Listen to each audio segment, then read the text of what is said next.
Why leave your love life to chance when the right person could just be a swipe away? Let's look at how dating apps are revolutionizing the search for lasting love and helping people to find their forever partner. Stay with us as we share our thoughts on the good, the bad, and the ugly of this revolutionary trend. Hello, welcome to another episode of Marriage Hacks with Joseph And Miriam. with real talk Real solutions. for a healthy, thriving marriage.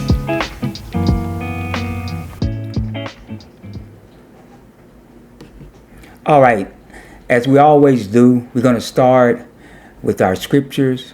Oh no, we always start with, hi marriage hackers. Okay. Hi marriage. Hello, marriage hackers. All right, so we're going to start with our scriptures. And our first scripture is Amos 9:13, and this is the Message translation. Let me pull it up for you. And it says, yes, indeed, it won't be long now. God's decree. Things are going to happen so fast, your head will swim. One thing fast on the heels of the other.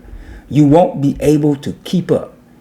Everything will be happening at once, and everywhere you look, blessing.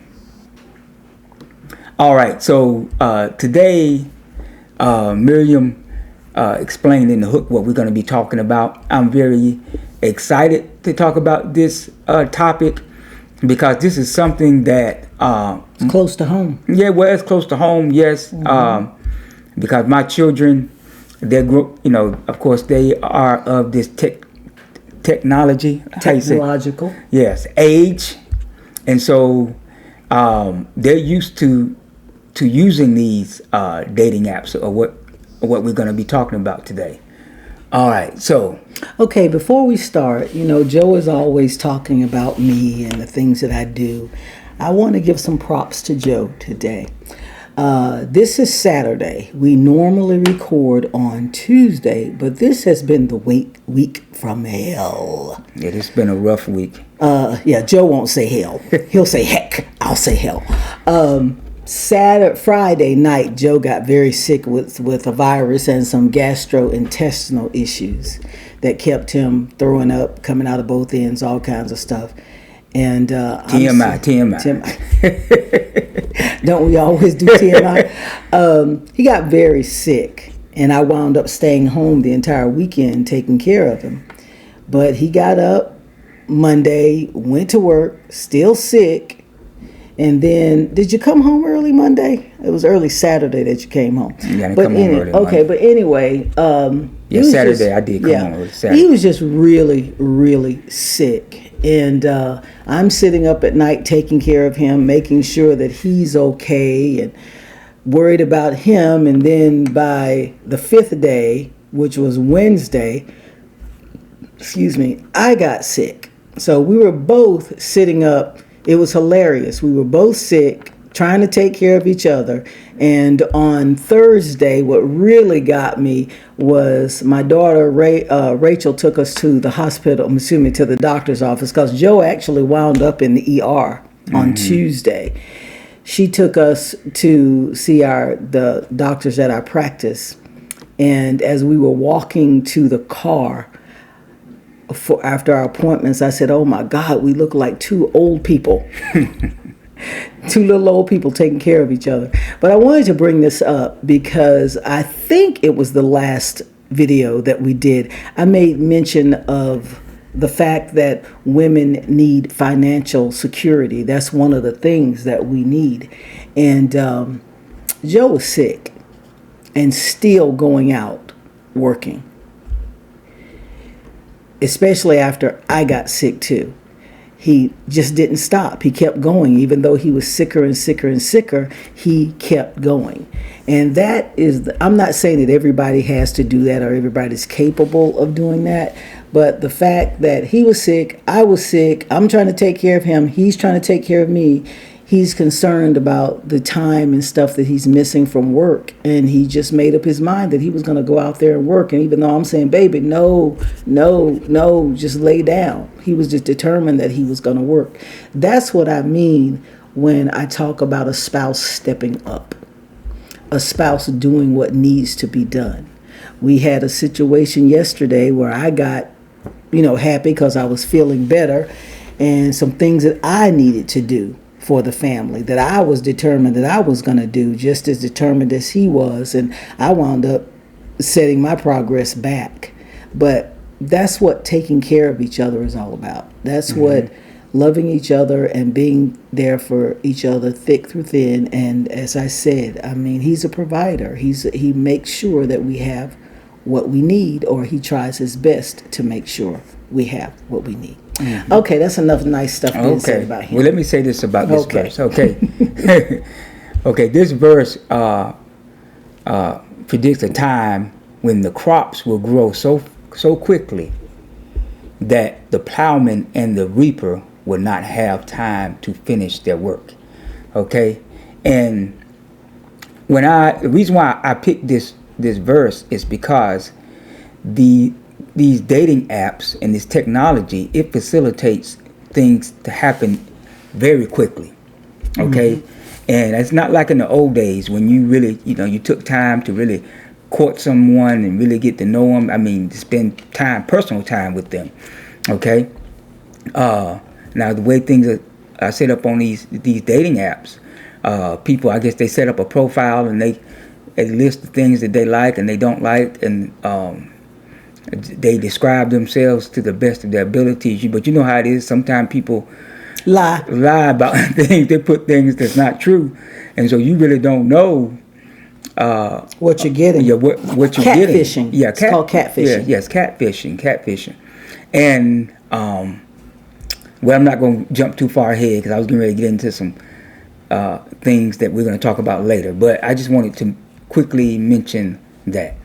Okay, the next scripture is Isaiah 43:19 from the NLT. For I am about to do something new. See, I have already begun. Do you not see it? I will make a pathway through the wilderness. I will create rivers in the dry wasteland. Yeah. Dating apps can be a powerful tool for finding a spouse, but they also have potential downsides. Here's a balanced view of dating apps. Okay, so I'm going to talk about 5 advantages of dating apps. Number 1, wide reach and convenience. 2, compatibility matching. 3, transparency.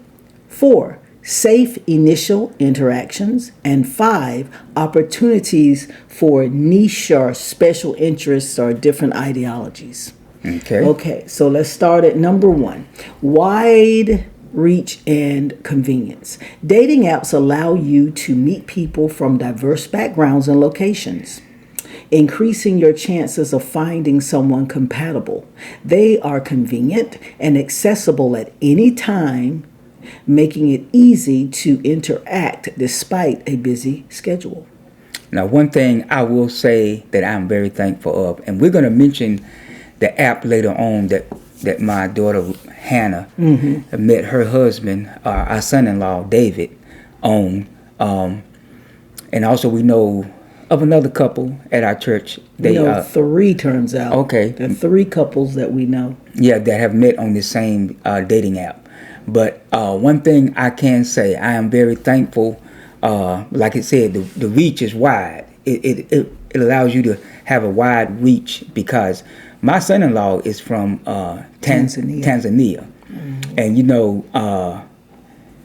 I mean, unless there was like technology like this in place. Well, they didn't meet while he was in Tanzania. No. But what I'm saying, this app though, this app, David was on this app, and it allowed them to meet through the app. And even so, I mean, he wasn't local. He wasn't living anywhere. He was in Maryland. Yeah, he was in Maryland, and she was here. Had moved here from Tanzania 6 months before. And my daughter Hannah was here in Winston-Salem. So I mean, that's not super far, but still.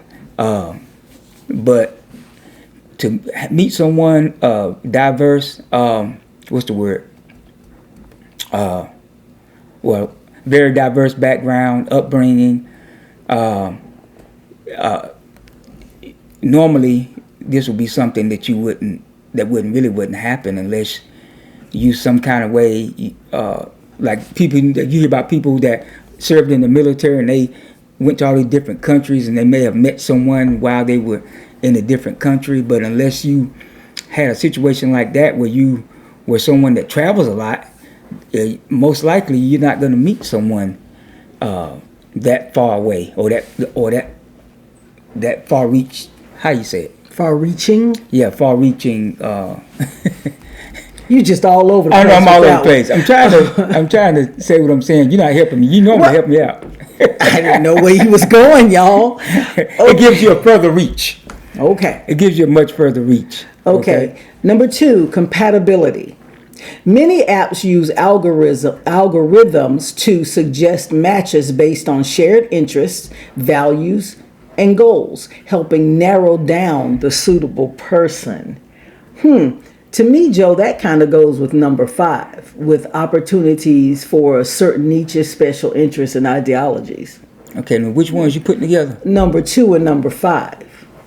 Okay. Because you're talking about algorithms to suggest matches based on shared interests, values, and goals. And then on number 5, you said opportunities for niches, special interests, and ideologies. Well, that's pretty much the same to me. Well, you know what? That's AI, baby. Oh, okay. AI put this together, and I just organized it the way that it would fit. Okay, so we're gonna say 2 and 5. Okay, that it would fit and flow. Now I want to mention that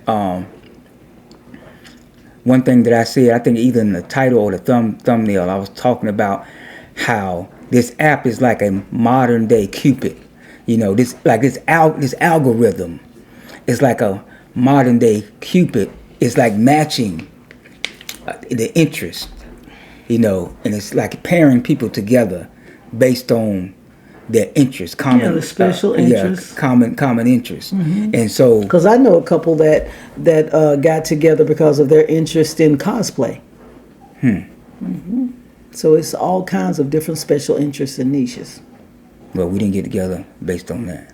No, we got together based on working in the same place, and you chasing me down.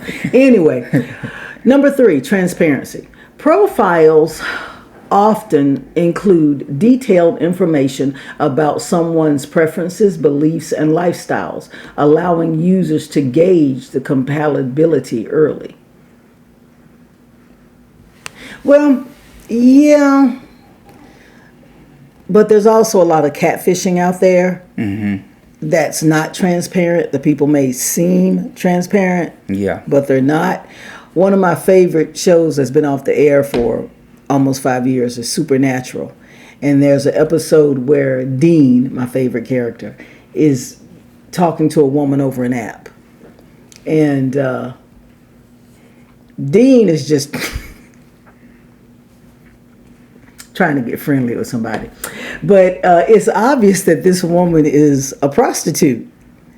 But he's not seeing it with those eyes. He's not seeing it because all he's thinking about is what he wants and what he's interested in, not the reality. So that I'm going to kind of disagree with AI on the transparency thing, simply because it is very easy to be catfished.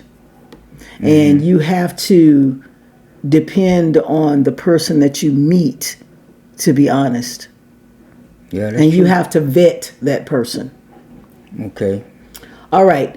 Number 4, safe initial interactions. You can take your time to get to know someone via text or video chat before meeting in person, which could help build trust and comfort. That is true. And also, one of the things, because when our girls started dating is when Well, I don't know if it was popular before then. I don't know. Well, it was, but when I really became aware of it is when our girls got old enough to start dating. And when someone would show up at the house, it used to mess Joe up. I'd ask them for their driver's license. I'd take a picture of their driver's license. And then I would go outside and go, "Is that your car?" And they go, "Yeah." I go, "Nice car." Take a picture of it. And then I'd go around to the license plate like I was just looking at the back of the car. And I took another picture. And I was going through the pictures in my phone earlier this week, and I found where our daughter Rachel had dated a couple of people. I still had their pictures, their cars, the make, the model, the license plate number, and everything of those cars. I still had them because I'm old school. And I'm still not comfortable with the whole dating online thing. I'm just old school. So, yeah, safe interactions. But if you got a mama or a friend like me, we're going to make it even safer. Because if my baby doesn't come home, I'm sending the police with your picture, your license plate, the make and model of your car. Okay. That's true. That's true. Okay, Joe's going to talk about some of the disadvantages. Okay, now we're going to go through 6 disadvantages. And the first disadvantage is superficial judgments. Number 2 is overwhelming choices. Number 3 is misinformation. Catfishing. Number 4 is time consuming. Number 5 is safety concerns. And number 6 is emotional burnout. Okay, so superficial judgments. Users may focus on appearance or surface level traits rather than deeper compatibility, leading to missed opportunities. And that's so true. In other words, they're ugly. Well, I mean, Or not so attractive. well, and then on the other end, they could be super attractive, and because of that, you overlook things that are obvious. Yeah, because you're looking at the candy. Yeah, eye candy. I mean, there's a lot of eye candy out there. You know, people that look the part, and they're very. They've got all the qualities. Yeah, I mean, as far as the eye, they have a lot of eye appeal. I mean, they look good. I mean, they carry themselves well. But they check the boxes. yeah, but we have to look deeper, much deeper than that, because some of probably the worst headaches you're gonna get are some of the most attractive and handsome people you'll probably ever see. All right, so you want to say anything on that, Miriam? No, I said it while you were talking. Okay, and so number 2, overwhelming choices.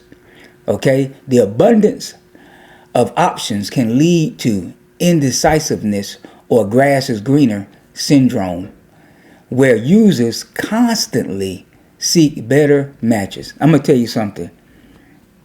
It's well, this goes for anybody, but especially I'm thinking about men, since we're so visual.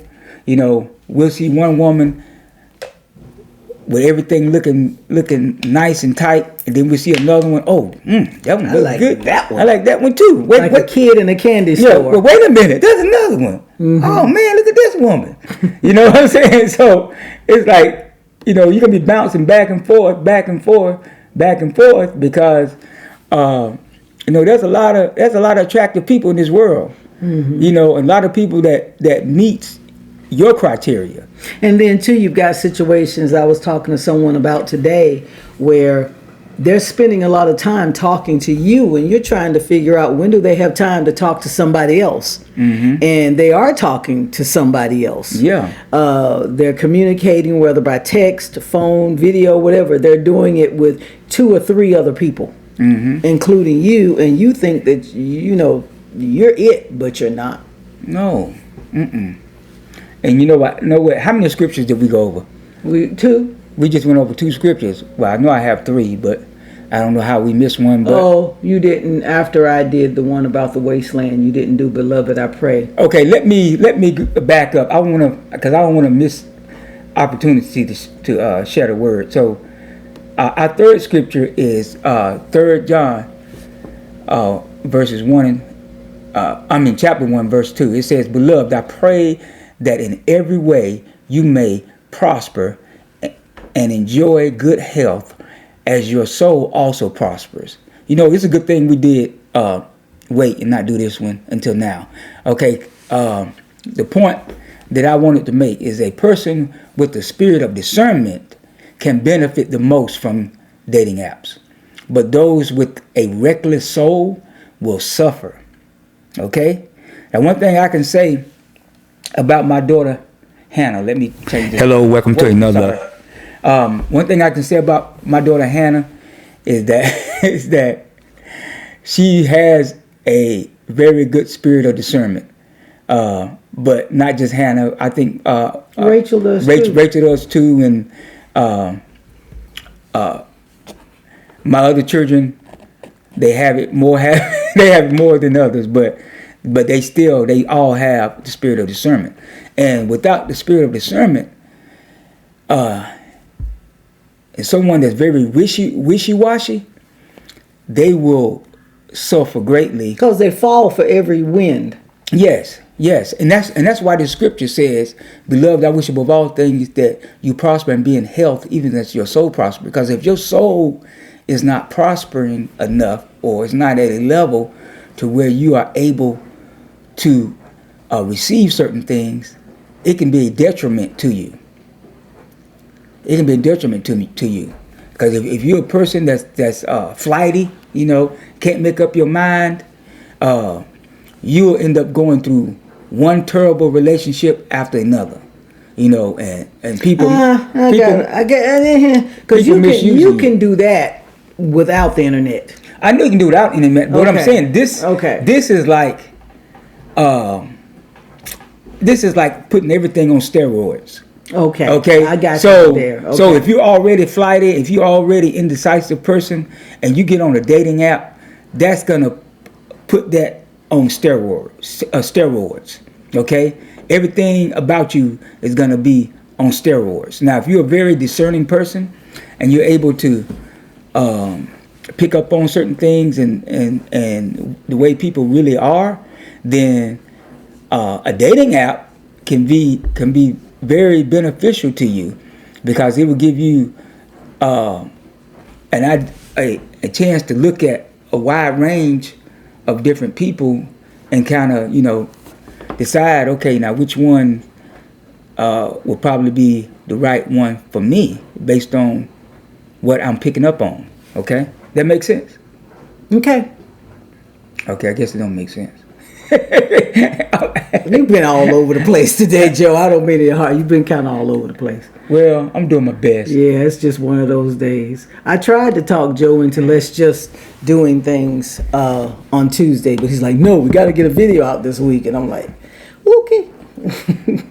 Well, God's grace is on us, regardless of, if I am all over the place, even a lot of times, even if when you think you're all over the place, you're meeting somebody's need. You're touching somebody where they need to be touched. All right. Okay. And so what's the next one? Number 3. Misinformation. Profiles may not always be truthful, leading to mismatched expectations when meeting in person. So yeah, what Miriam said, catfishing. A lot of times people they put a false foot forward. They put somebody else's picture up there, and then when you meet them, you're like, you ain't the person that I've been talking to. Yes, I am. Yeah. And then it go. I was watching Dr. Phil. They've got a Dr. Phil channel on Prime that's Phil 24/7 basically. And there was this, and this particular show was about 8 years old, and these 4 or 5 Mormon girls were all being courted by this same man named Hiram, I think it was, or something like that. And Hiram is a very respected name in the Mormon religion. And turns out they were being talked to by a lesbian. Oh my goodness. She's a lesbian, extremely overweight, just not what they were expecting. But she had them going. She had each one of them hooked.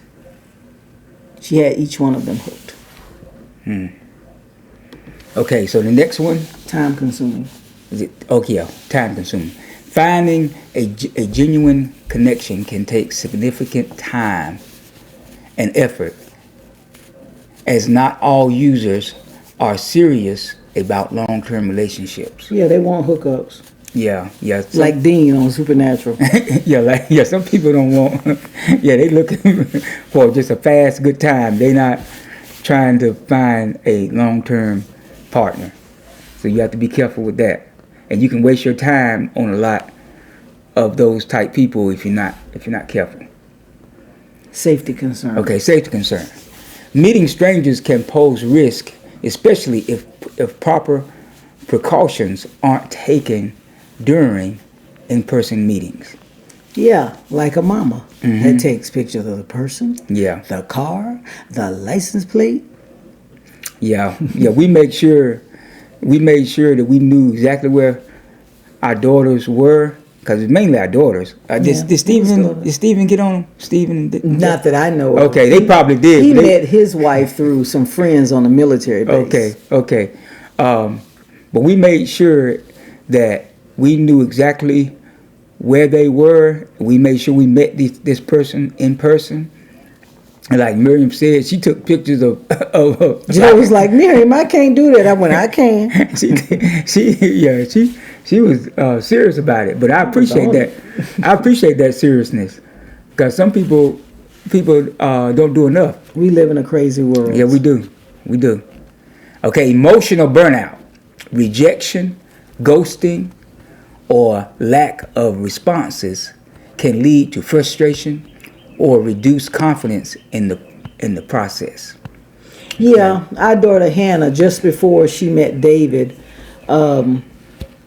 had been seeing a young fella online, and they had met up, and it did not go well. And she was like, I'm not doing this again. I'm not dating a certain kind of man again. I'm not doing this. I'm not doing that. And then the man that she wound up marrying, David, was that particular kind of man that she said that she wasn't going to do. And I remember when he tried to get in touch with her, and she went on and she was like, I don't know about this. I was like, baby, just give a man a chance. You know. Just give the man a chance. So yeah, it can lead to rejection and burnout. But the funny thing about it too was the other guy had the same first name. That I wasn't talking about. You want to talk about him? No. Okay. It's one thing to tell our business, but not somebody else's. Okay, moving on. Tips for success. Oh, my husband. Wait a minute, where you at? Right here, down here. Tips for success. Okay.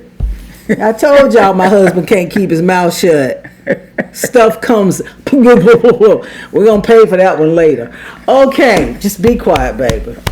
Tips for success. Number 1, be clear about your goals and your intentions in your profile. In other words, be honest. Yeah. 2, use apps with good reputations and security features. 3, take time to verify compatibility through meaningful conversations. Excuse me. And 4, prioritize safety when meeting someone in person. I was talking to somebody earlier about this video that we were doing today, and she point blank said that she looked up his records. I don't know how she did that, but she said, yeah, he said he did this, and this. And she looked it up, and she was able to verify everything. I liked that. I'm like, always verify, question and verify. All right. So what's the next thing? That's it. Was that it? That's it. Okay. So now we're gonna listen to some audio clips to help us get even more insight. And this is clip number 1. Pastor Mark. Gal, you're having a really hard time finding a guy. And if you're a guy looking for a gal, and you're a guy who loves Jesus, there are way more godly young women than there are godly young men. And so if you're a guy, quite frankly, statistically, the odds are just in your favor. There's between 11 and 13 million more women in church than men. Well, if you're a single gal, you're like, it's musical chairs and it's hard to find a seat. So can you use a dating app? Sure. Don't lie, though. Don't Photoshop and talk about, things you actually don't. All right. And so Pastor Mark made the same point that we made. He did From a Christian perspective. Yeah. He said, he said, be honest. Don't lie. You don't lie. And he did say that it could be a good thing, especially. And he brought up a good point. Especially, if your children were homeschooled, because our children were homeschooled, and so I mean, other than people at church or through the homeschool organization, because they had activities, that was pretty much the circle that they were in. And so in order to give them a wider reach, like it was mentioned earlier, these apps was a good thing for them. Okay? All right, so this is clip number 2. Exodus 20, verse 3. Thou shalt have no other gods before me. That includes idolizing a spouse. Ask yourself if you're disciplined enough and mature enough in your faith to dedicate yourself to God more than whomever you meet. And finally, guys, are you dating with a purpose? I can't tell you how many times I've heard Christians on dating apps talk about physical boundaries, or are you dating for marriage, or are you just looking for something casual? As a Christian, What do you think about that, Miriam? Dating with a purpose.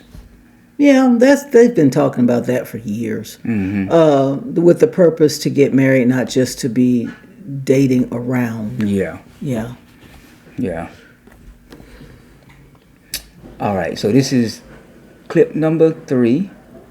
I never use dating apps personally, so I spend my time in preparing for this video looking at statistics. I already counted and looked at numbers. What I found was in 2022, there was a study done, and out of all the dating apps, out of everyone that uses the dating apps, only 12% of the people on the apps actually find love and get married to the people.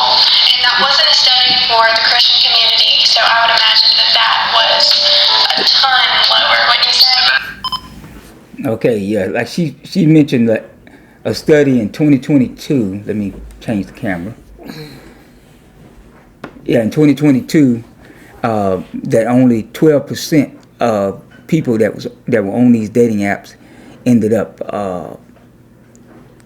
getting married. Yeah, 12%. Yeah, and she said that didn't even include Christians, so that the Christians probably even percentage is even smaller than that. And you got Christian men and women too that are looking for a hookup. Let's not just blame it on the world. Yeah. Christians do that too. That's just something they haven't been delivered from. So Yeah. All right, so let's go to. This is number 4. This is 4, right? I think it's 4. the whole dating app thing. So would you say for a Christian, like it's worth it to try on there, or is it just like so rare to find love that you should just stay away? So, first off, there are examples of people finding love on dating apps. I know that Paul and Morgan actually met, I believe, on Tinder of all places, and I'm going to talk a little bit about Tinder and the kind of the image that has. Obviously, I did not use Tinder the way that. All right.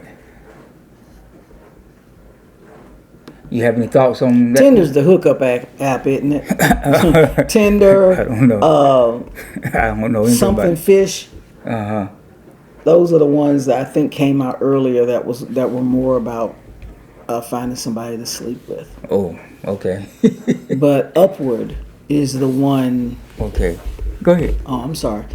Upward is the one that I know about, that most people met on. Hannah and her husband, a couple at church, some of Hannah's friends from her Bible study at the time, all met on Upward because it is a Christian website. Yeah. All right, so let's go to I think, number 5.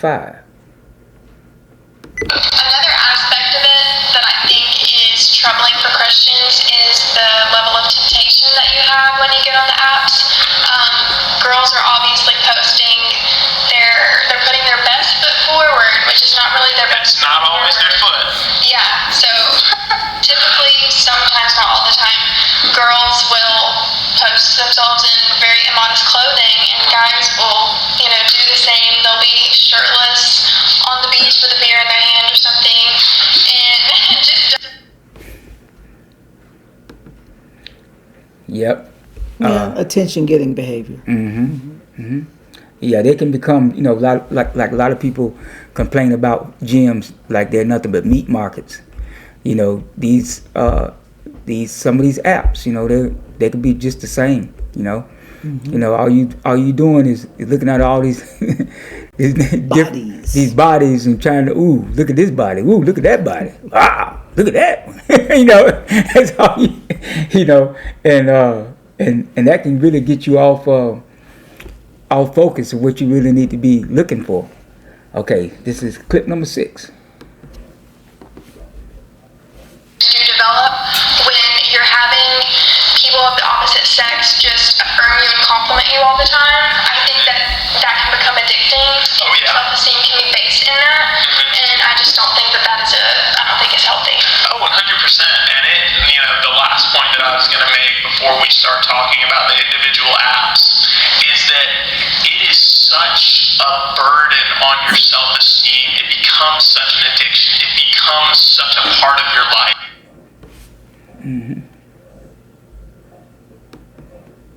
Okay, I agree with that about it becoming an addiction and a burden on your life, but that can be a lot of things. That can just be something as simple as what we're doing right here, because Joe will tell you, I'm like, okay, how's my hair look? How does this look? How does that look? And he's going, Miriam, it's fine. And it's like, I'm sitting here looking at these different camera angles, and I'm telling Joe, don't use that camera angle again. And he used it again. It's like,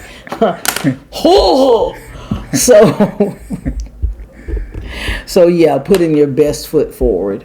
A lot of young girls will do that, trying to get more attention, but all they're doing is they're selling their bodies, whether they realize it or not, instead of selling who they are. Yeah. Because it is selling. You got to sell yourself. Not, like a prostitute. But you got to sell yourself. Whenever you go into a new relationship, it is about selling who you are to that person. Yep. All right, so this is the last clip. To go back to Upward, I mean, there are definitely much more features. You could literally say in your description, you could say Pentecostal, different stuff like that. There are a lot of different denominations on there, a lot of different interesting beliefs. I definitely think that Upward, I say that Hinge is probably the best gateway, I don't want to say gateway app, but the best starting point. But I think. All right, so I wanted to at least hear someone talk about Upward. Like we've already mentioned, that's where our daughter Hannah met her husband on Upward, and we know a few other couples that met their spouses or soon-to-be spouse on Upward.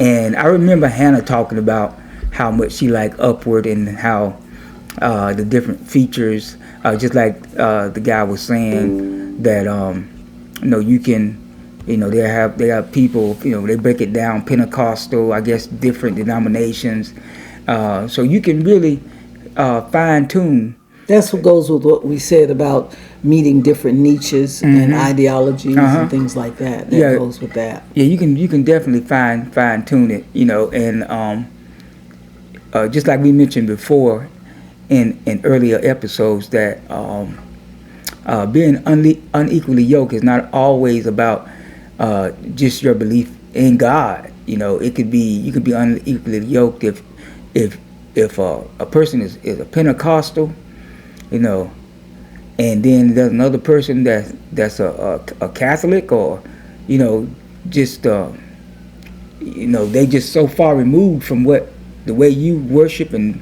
the way you believe. You can be unequally yoked in that way. And so yeah, if you can filtering it down to exactly what fits your personality and what you're looking for, that increases your chances of success significantly. Okay. All right. And so, Miriam, you may have any final thoughts? No, I have no final thoughts. As we wrap up this episode? Nope. I mean, I just felt like this was something that... I think it was a very good subject. I just think that us coming off of being so sick this week, I just don't think that we were as focused as we normally are. That's my personal opinion. Okay. Well, all I know is that, hey, God's strength is made perfect in what? Our weakness. Our weakness. So sometimes we have to move forward. Oh, all the time we have to move forward. Even when we're not at our best, okay? Or not feeling our best. All right? Because I know that there are people that look forward to these episodes, and I want to try my best to stay on schedule to release each episode. And like I said, I know that even with me, like Miriam said, oh, Joe, you was all over the place today. Sometimes the Holy Spirit will lead you on a rabbit trail because there's somebody that needed to go in that direction, and so you never know how God is gonna work, okay? And so, like I always say, if there was anything of interest in this episode, please like, share, and comment. And if you haven't already subscribed to our channel, go ahead on and subscribe to our channel.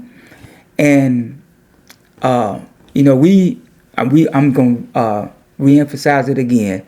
It is very important that we hear from you guys. Give us some input because it suggest some topics. Yeah. Suggest some topics because we want to cater to what is going to minister to you the most. All right. So until the next time. Till the next time, y'all. Have a blessed and prosperous day.